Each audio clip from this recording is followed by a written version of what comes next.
almost apropos nothing, like it was a sort of add-on to the budget, George Osborne suddenly headed off in a rather odd direction of discussing education policy. I thought he was the Chancellor of the Exchequer, but obviously he had ideas slightly above his station, and decided that every school should become an academy. Forced academisation, breaking up collective bargaining arrangements, setting schools in competition with each other rather than the family of schools at a local level cooperating with each other to improve the lives of the students.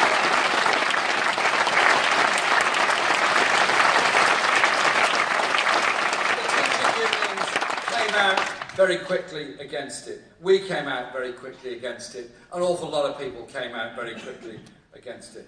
Do you know what happened? They had to abandon the whole idea. So in these skirmishes that we win, we learn lessons. We learn two lessons. One is the power of opinion, power of mobilisation, power to achieve things together. But we also learn how we can do things differently in the future. I don't want a primary school to see the primary school half a mile down the road as its competitor.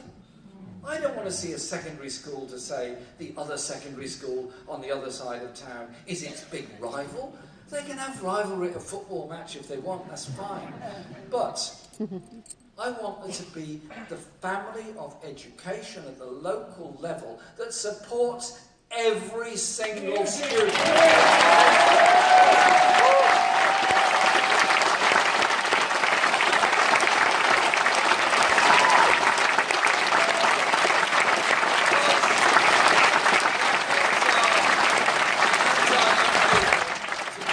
Understanding the values of cooperation, it also means you can provide collectively better sports facilities, music, art, culture, theatre, dance, drama, science, engineering, all those things you can do together. That's what's a strong We've raised campaigns against student debt, and I'll come back to that in a moment, and against the rising tide of homelessness and destitution in this country. There is something deeply appalling and wrong that in one of the top 4 or 5 richest countries in the world, somehow or other, we tolerate the idea there are homeless people. I travel around the country a lot, and I talk to many people in lots of circumstances. And I talk to people who are sleeping on the streets, who are begging money to pay for the night shelter, all that. You talk to them about their lives. There's been disasters, there's been tragedies, there's been mistakes, there's been bad things happen to them. All kinds of problems have come about. And they face life on the streets. And sadly, some of them die on the streets.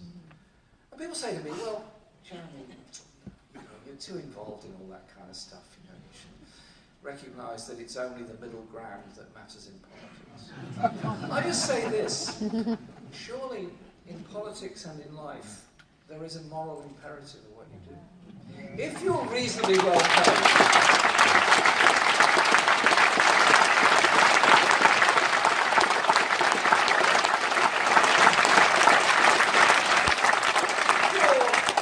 well paid, you've got a reasonable job, you've got somewhere nice to live, and life's kind of more or less okay.